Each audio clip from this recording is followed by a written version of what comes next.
Selamat pagi sahabat pendengar Cakrawala FM. Kembali lagi nih bersama Aini di acara Ngobras Asik.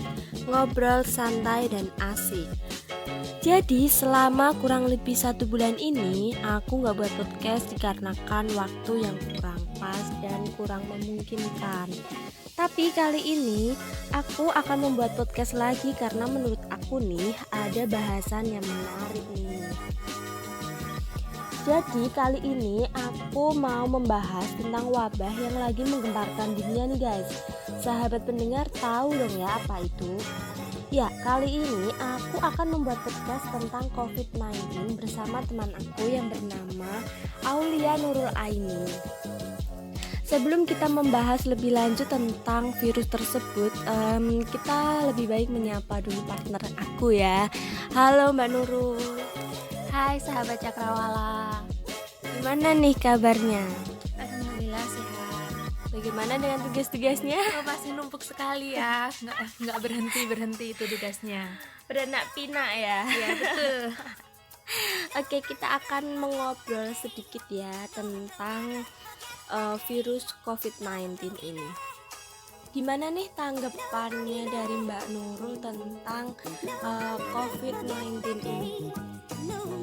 Jadi COVID-19 atau virus corona sendiri merupakan virus yang menyerang sistem pernapasan. Penyakit karena infeksi virus ini biasa kita sebut dengan COVID-19. Nah, virus corona ini menyebabkan gangguan pada sistem pernapasan, pneumonia, sampai kematian.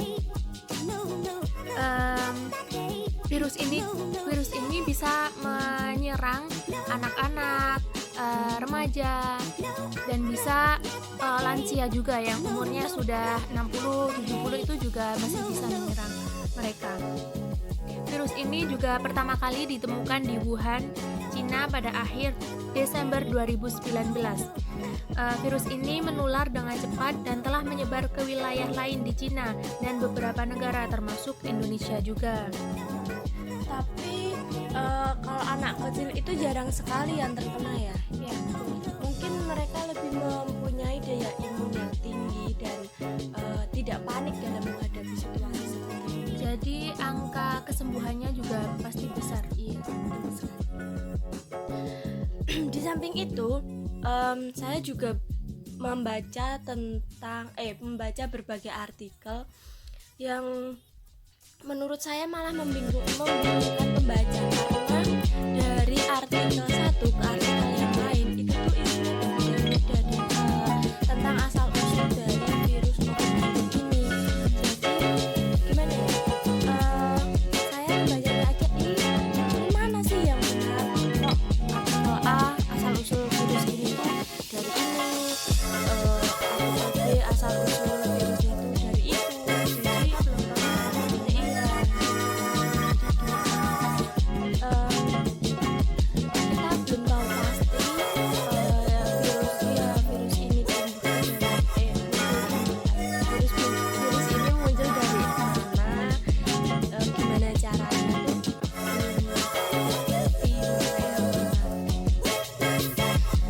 ngomong-ngomong nih, cara penularan si virus ini kan cepet banget ya penularannya, penyebarannya juga. Itu gimana sih Penularannya itu dengan cara kontak fisik, seperti saat kita berbicara terlalu dekat kita bisa kena cipratan dari air liur kita, itu bisa menyebabkan seseorang itu terkena virus corona.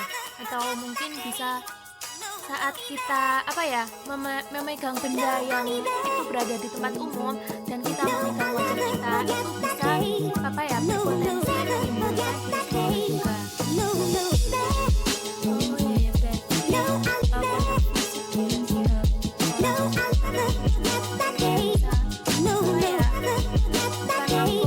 Bukan langsung terkena enggak, tapi karena mungkin dia enggak cuci tangan dengan bersih, terus dia megang wajah, itu bisa menimbulkan itu infeksi gejala-gejala.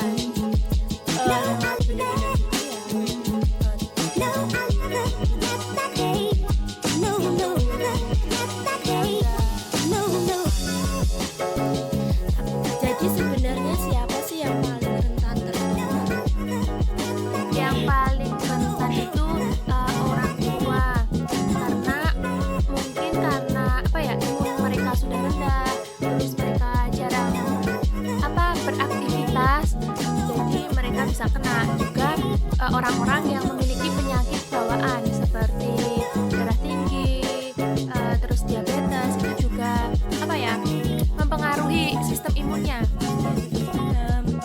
Komplikasi pun yang menyebabkan orang-orang yang meninggal dalam penanganan virus ini yang lebih rentan juga yang meninggal itu karena penyakit yang penyakit komplikasi sebelum terkena virus ini ya. Tapi tenaga medis pun banyak yang gugur dalam menangani pasien-pasien ini. Mungkin kurangnya APD dan mereka kecapean ya, karena semuanya jadi kurang terbatas. Karena sebagian besar dari tenaga medis pun belum lanjut usia gitu. Usia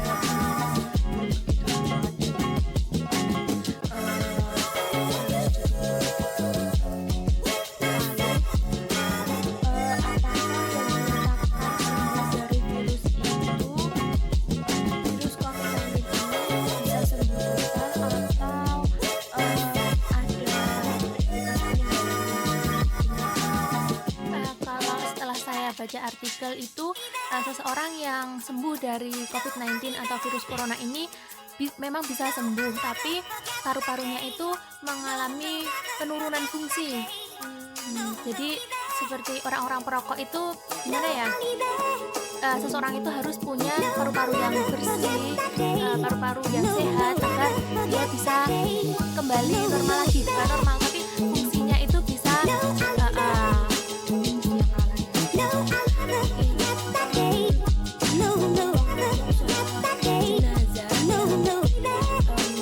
mereka meninggal karena virus ini. Di salah satu daerah atau masyarakat yang anggota keluarganya itu meninggal karena virus ini diinfeksi oleh virus.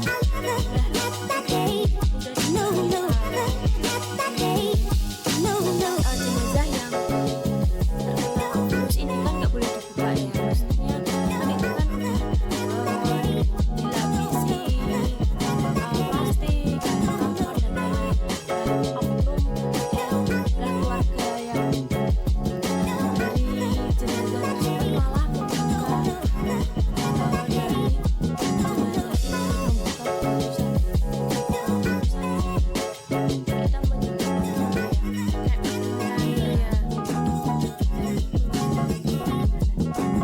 menurut saya harus ada koordinasi yang baik antara rumah sakit dengan pihak keluarga. Maksudnya rumah sakit itu memberikan pengertian, kalau pasien virus corona terus yang menjadi pasien itu meninggal, maka harus dimakamkan dan jenazahnya itu diurus sesuai dengan prosedur yang ada. Diberi edukasi juga bahwa ini tuh cara ini tuh untuk salah satu pencegahan biar keluarga juga tidak tertular gitu. Jadi pihak keluarga pun harus paham bahwa ini memang prosedurnya, ini untuk kebaikan semua dan ikhlas.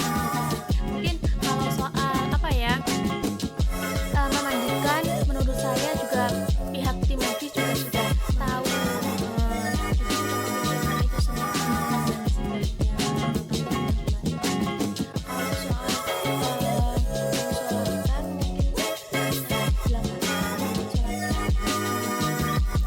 Saya kemarin lihat kalau di Malaysia ya, ada pasien virus corona yang meninggal itu juga sudah disolati dari pihak medis. Tapi kan kalau misal keluarga ingin gitu ya, jadi ya demi kebaikan bersama, bukan cuma keluarga itu saja, tapi kan tetangga-tetangganya ya, untuk menyelamatkan mereka. Oke, di salah satu daerah yang berbeda juga ada masyarakat yang menolak kedatangan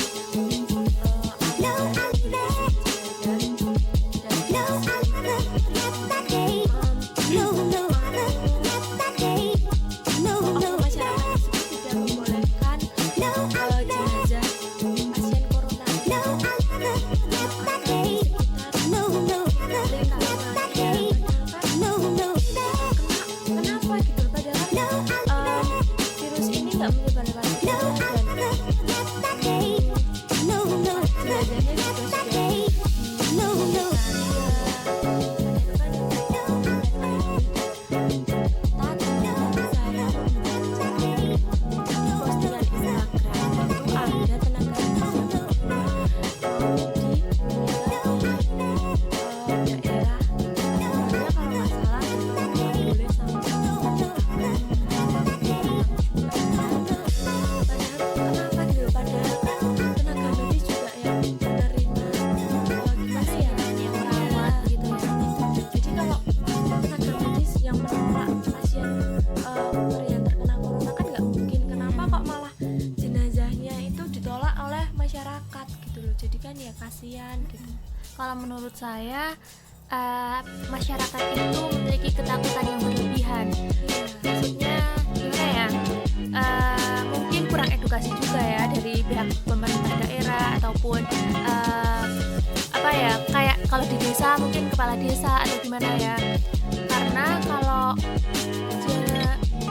pasien corona yang sudah meninggal dan dikebumikan itu sudah tidak bisa menginfeksi atau virusnya itu sudah tidak bisa menyebar. Masyarakat itu masih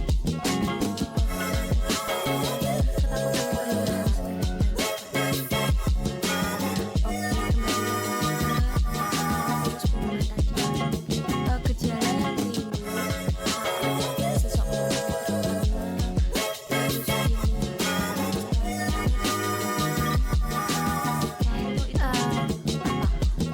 virus ada demam, terus ada tenggorokan kering juga, batuk selama 4 hari, juga sesak napas, diare juga. Oh, diare juga ya.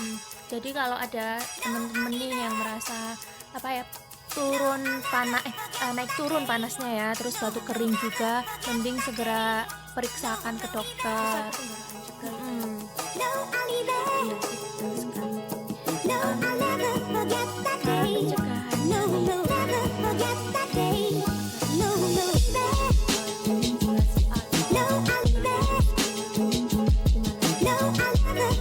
Cara pencegahannya yang pertama menerapkan social distancing ya, seperti yang sudah dikampanyekan oleh pemerintah. Yang kedua menggunakan masker kalau kita beraktivitas di rumah. Terus yang ketiga rajin mencuci tangan dengan sabun ataupun hand sanitizer. Terus meningkatkan daya tahan tubuh itu juga penting, seperti kita minum air putih hangat sama limon. Olahraga juga.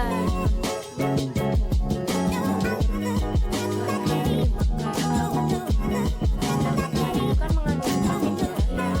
Jadi disarankan kita untuk berjemur pada pukul 8 sampai 10. 8 sampai 10. Soalnya juga bisa ya. Tapi saya mendapatkan broadcast di grup saya, di grup WhatsApp saya itu ada salah satu dokter yang malah tidak menganjurkan untuk berjemur karena itu tidak mengefek sama sekali. Jadi tapi kita kan secara logika ya, di hari biasa pun belum adanya COVID ini, kita kan suruh kayak kata orang-orang tua dulu nih, berjemur vitamin D mendapatkan vitamin. Jadi ya kok bisa sih maksudnya dokter malah menyarankan kayak gitu, tapi kan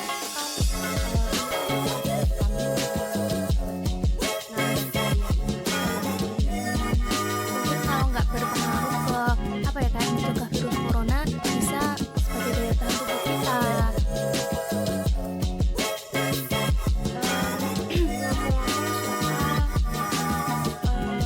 oh tadi cara pencegahannya juga berjemur di rumah juga ya. Terima aja. Tapi ada nih masyarakat yang masih belum kayak di Indonesia sekarang masih wabah seperti ini aja, jalan juga rame, kafe juga masih ada orang yang nongkrong. Ya kalau mereka beli makan it's okay, tapi dibawa pulang gitu loh. Jadi jangan menyebabkan kerumunan dan malah mereka akan terjun ke wabah penyakit ya malahan ya kok Membuat iya. saya sih kita harus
sampai tanggal 9 April kemarin melonjak sampai 3.293, dan itu menurut saya tuh cepat banget naiknya dan drastis gitu loh.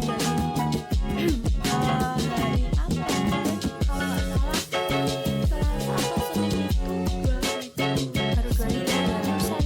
sekarang udah 3.200 gitu ya. Dan total meninggalnya pun tambah menjadi 280 orang. Tapi alhamdulillahnya orang yang sembuh juga tambah menjadi 250. Jadi yang meninggal dan sembuh itu hampir seimbang ya. Iya, tapi ya kasihan juga kan ya. Maksudnya masih banyak yang meninggal dan ada yang sembuh. Dan di Italia itu ada 92.472 kasus dengan total yang meninggal itu ada 10.779 kematian. Jadi tinggi, tapi ada yang lebih tinggi nih, yaitu negara Amerika Serikat, Paman Sam. Jadi ada 435.000 kasus. Wow, banyak sekali. Ini yang paling banyak ya, dengan angka kematiannya itu mencapai 14.000. Kita nggak tahu kenapa sampai seperti itu. Oh, Padahal kan negara-negara yang lain sudah banyak itu.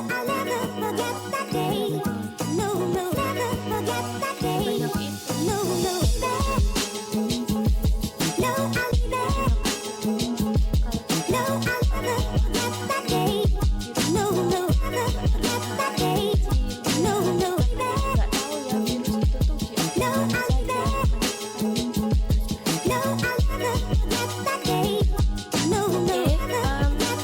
Ini kan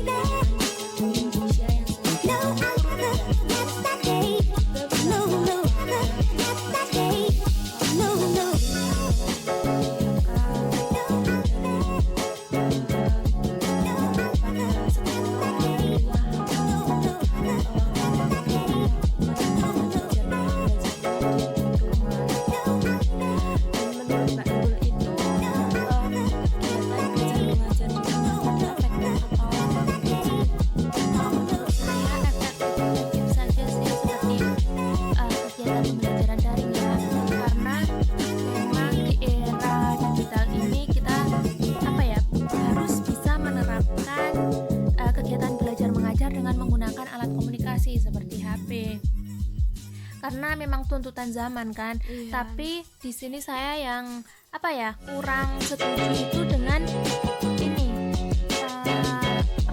tugas-tugas yang banyak, karena kan sudah diberi pengumuman juga oleh Pak Ganjar kemarin kalau guru ataupun dosen itu dilarang memberatkan siswa di rumah dengan memberikan tugas-tugas yang banyak, itu dilarang. Bahkan peserta didik pun sebaiknya dibekali dengan pengetahuan tentang virus ini.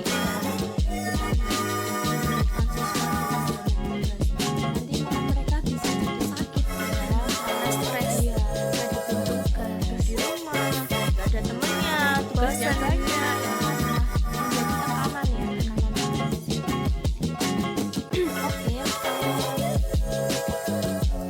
pendapatnya Mbak Nurul nih,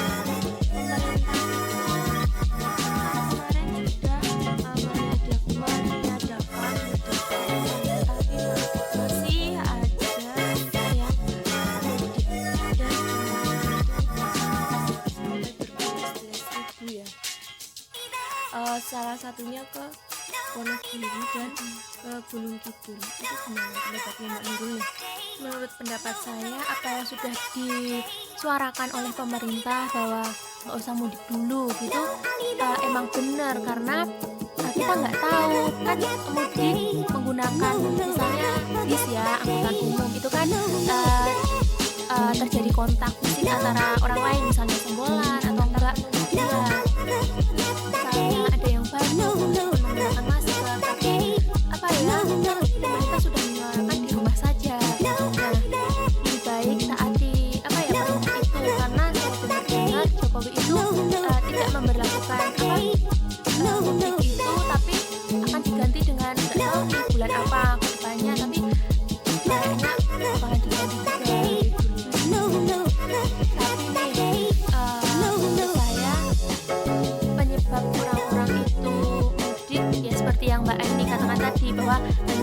karyawan kan yang di PHK ya, di sana nggak ada pekerjaan ataupun karena di rumah aja mereka nggak dapat pekerjaan, maka mereka akhirnya memutuskan untuk pulang karena biasanya kalau di desa itu mereka lebih gampang apa ya kayak makannya kalau biasa kan kalau di desa bagi-bagi gitu hasil panen Sawah mungkin ya, ada orang yang sawah dia menanam sayur ubi atau dia bisa petik di sawah itu ubi atau ladang.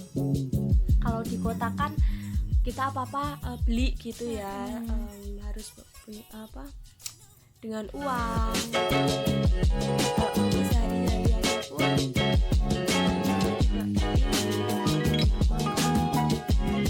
apalagi dengan buruh yang penghasilannya juga ya harian kan pastinya untuk mereka berat sekali. pemerintah harus menyiapkan anggaran untuk mereka ya, untuk membantu mereka juga ekonomi mereka. Mungkin pembangunan kita tidak ulangnya untuk Dialihkan ke ini ya, karena ya apa namanya untuk mensejahterakan masyarakatnya dulu agar mereka tidak berkara, mereka masih yang melaksanakan lah biar mereka juga apa ya mau mendengarkan pemerintah tentang apa ini loh, isolasi di rumah aja jadi mereka nggak keluar untuk cari jadi di Indonesia itu kayaknya kurang pas ya kalau lockdown mengingat soal keuangan tersebut, ekonomi tersebut. Tapi saya membaca sekilas judul artikel yang mahasiswa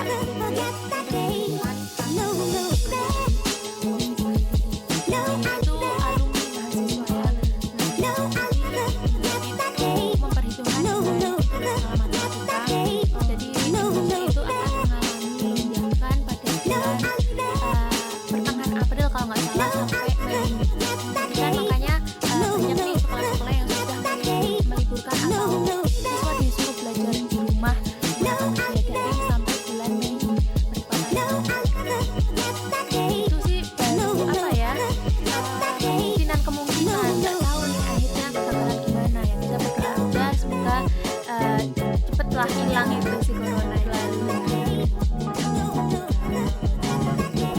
ya semoga saja kan hampir bulan Ramadan juga ya, semoga bisa melakukan ibadah dengan lancar. Oke, ngomong-ngomong nih kan virus COVID-19 atau corona ini banyak sekali ya dampak negatif di dunia. Tapi di samping itu kan juga ada dampak positif yang bisa kita ambil ya. Dampak positifnya sih yang saya lihat seperti mengajarkan masyarakat untuk lebih hidup bersih seperti mencuci tangan setelah bepergian, mencuci tangan setelah makan maupun sebelum makan, terus apa ya menggunakan masker kalau bepergian. Terus dengan adanya social distancing atau di rumah aja ini membuat wilayah perkotaan yang tadinya seperti Jakarta misalnya apa ya macet terus polusi di mana-mana itu sedikit lebih teratasi. Atmosfernya mungkin lebih baik ya. Terima kasih nih sebelumnya sama Mbak Nurul karena udah meluangin waktunya. Sama kita sama-sama belajar tentang ini ya. Kayaknya udah pakar banget nih tentang virus ini. Enggak, sama-sama belajar. Karena sering membaca ya, suka membaca nih Mbak Nurul. Ya alhamdulillah suka menghabiskan waktu juga buat baca. Keluangan. Oke, kapan-kapan kita ngobrol lagi ya Mbak Nurul ya. Terima kasih. Ini ya apa bahan pembicaraannya ini yang ringan saja. Jangan seperti ini, saya juga tidak mau aslinya. Karena kalau membicarakan virus ini tuh bawaannya ya emosi, ya kasihan, sedih gitu kan. Enggak tuh seneng-seneng ya. Jadi kita bahasnya yang seneng-seneng aja ya. Oke siap. Diundang terus ya. Oh, siap. Oke, sahabat pendengar, itu sedikit paparan kami tentang virus corona atau COVID-19. Jadi nih untuk masyarakat semuanya tidak ada yang terkecuali, kita harus budayakan hidup bersih, menjaga kebersihan lingkungan sekitar dan menjaga daya imun kita itu sangat penting dalam situasi seperti ini. Dan kita harus menaati apa yang pemerintah anjurkan dan bicarakan. Jangan egois, jangan memikirkan dirinya sendiri. Mungkin kita harus saling support terhadap tenaga medis atau pasien yang terkena virus ini. Kita harus support, jangan kita menurunkan mental mereka, karena support kami itu yang dibutuhkan oleh mereka saat ini. Jadi kita harus mendukung mereka, membantu mereka dengan yang kita bisa. Stay at home. Kalau kalian tidak bisa membantu mereka dengan materi, kita bisa membantu mereka dengan berdiam di rumah saja.